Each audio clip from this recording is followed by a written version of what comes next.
राजेश और आप देख रहे हैं बॉन्डर इंडिया टीवी। मीरा भाईंदर शहर तेजी से डेवलपमेंट हो रहा है, जनसंख्या बढ़ती जा रही है। जब जनसंख्या बढ़ेगी तो गाड़ियां भी बढ़ेंगी, जिसकी वजह से शहर में ट्रैफिक की समस्या भी हो रही है। जिसे देखते हुए मीरा भाईंदर शहर में मेट्रो तो आ ही रहा है। जहाँ पे हम खड़े हैं आप देख सकते हैं किस से ऊपर से मेट्रो और उसके नीचे से फ्लाईओवर बनाया जा रहा है। काशीमीरा से लेकर गोल्डन सर्कल तक 3 ऐसे फ्लाईओवर बनाए जाएंगे, जिसकी वजह से मीरा भाईंदर शहर को ट्रैफिक मुक्त किया जाएगा, या यूँ कहें कि ट्रैफिक की जो समस्या ज़्यादा हो रही थी उसे कम किया जा रहा है। आज इस उड़ानपुर का काम हो चुका है, जिसका दौरा करने के लिए 146 के विधायक प्रताप सरनाइक और 145 की विधायिका गीता जैन और MMRDA के अधिकारी, मनपा अधिकारी यहाँ पे आए हुए हैं कि इस फ्लाईओवर का कितना काम हो चुका है और कितना बाकी है। क्योंकि प्रताप सरनाइक ने पहले ही कहा था कि जुलाई महीने में ही ये फ्लाईओवर को चालू करना है, और उन्होंने क्या क्या कहा, कितने खर्चों से बना है ये फ्लाईओवर। इस ब्रिज के लिए काम करने वाले अधिकारी हैं, कॉन्ट्रैक्टर के लोग हैं, इंजीनियर्स हैं, इनके साथ ये ब्रिज हमने देखा है। इनका ऐसा ही कहना है कि 95% से ज़्यादा काम तो हो गया है, मगर कुछ साइनेज बाकी है, डिवाइडर बाकी है, पेंटिंग बाकी है। इसकी वजह से ये बारिश जो जोर से हो रही है उसकी वजह से ये काम नहीं कर पा रहे, क्योंकि अगर पेंटिंग का और साइनेज का काम करेगा तो वो टिकेंगे नहीं और फिर लोग ही उनको दोष देंगे। इसलिए थोड़ी बारिश की कमी होने के बाद ये ब्रिज का काम पूरा करेंगे। और माननीय मुख्यमंत्री जी के हाथों से हमने यही सोचा है कि किसी भी हालत में यही महीने में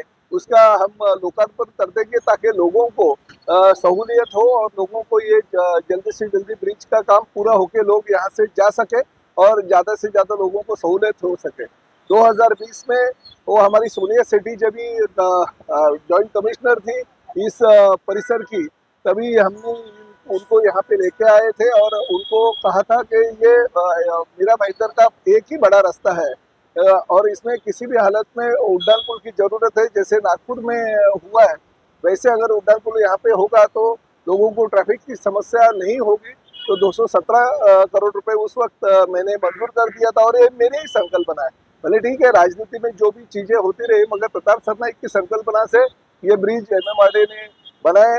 अभी 10 से 15 दिन में हम इसका लोकार्पण करेंगे और साथ में भविष्य में और भी जो सितंबर में आगे का ब्रिज है उसका भी लोकार्पण करेंगे, ताकि मीरा भाईंदर शहर की जनता को उसका फायदा। संकल्पना थी कि गड्ढे मुक्त मीरा भाईंदर बनाने का, मगर हमारे जो कमिश्नर साहब है काटकर जी वो नए नियुक्त हो गए और जो हमने MMRDA के माध्यम से कंक्रीट के रोड का काम तो चल रहा है, मगर जो काम बारिश के पहले होना चाहिए था वो काम नहीं हुआ। इसलिए हमें ये गड्ढों से थोड़ी दिक्कत आई, मगर अगले साल पूरा का पूरा मीरा भाईंदर गड्ढे मुक्त हो जाएंगे और मीरा भाईंदर के 90% से ज़्यादा जो रास्ते हैं वो सीमेंट कंक्रीट के हो जाएंगे। इस साल लोगों को तकलीफ होगी, मगर अगले साल से गड्ढे मुक्त मीरा भाईंदर हो जाएंगे। पार्टी में सबको अधिकार है और नरेंद्र जी मेहता इस यहाँ पे आए थे, उनको शायद पता नहीं कि वो उस वक्त MLA नहीं थे और 2020 में ये संकल्पना की थी जो मेट्रो का ब्रिज है का काम है उसमें ये काम नहीं था। 217 करोड़ रुपए के एडिशनल मैंने सैंक्शन हमारे सरकार के टाइम पे करके ले ली थी और इसको बाद में मान्यता मिली है, तो कोई प्रॉब्लम नहीं है। वो भी पूर्व विधायक है, अगर उन्होंने क्रेडिट लेने की कोशिश की तो कोई गलत नहीं है। आखिर वो भारतीय जनता पार्टी के नेता है, हमारे सहयोगी महायुति के नेता है, तो उनके माध्यम से अगर कुछ आके मीरा भाईंदर के शहर के जनता के लिए वो अगर प्रयास करते रहेंगे तो उसमें कोई गलत नहीं। और एक बात निश्चित है कि जिस वक्त माननीय मुख्यमंत्री जी के हाथों से इसका लोकार्पण होगा उस वक्त नरेंद्र मेहता, गिलबर्ट मेंडोजा, मुजफ्फर हुसैन जैसे सभी पूर्व विधायकों को हम देखिए बहुत जल्दी इसका लोकार्पण होने वाला है। अभी योजना से वही बात कर रही थी, तो छोटे छोटे काम बाकी है, पेंट का या कुछ फिनिशिंग का, बाकी मेजर काम हो गया है।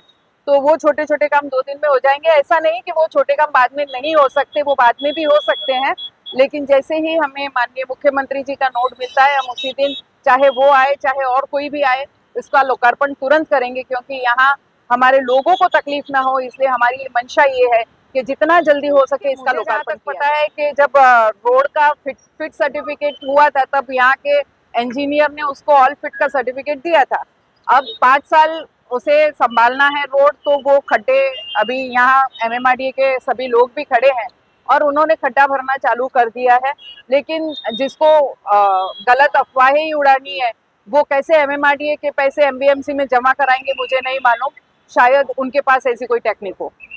बारिश रुकते ही खड्डे भरे जा रहे हैं और बारिश को मुझे लगता है कि इतना तो सभी को पता है, यहाँ सभी पत्रकारों को भी पता है, though they are not a technical person, but even they know कि व्हेन इट्स रेनिंग तो खड्डे कैसे भरेंगे. As soon as the rain stops it will be done.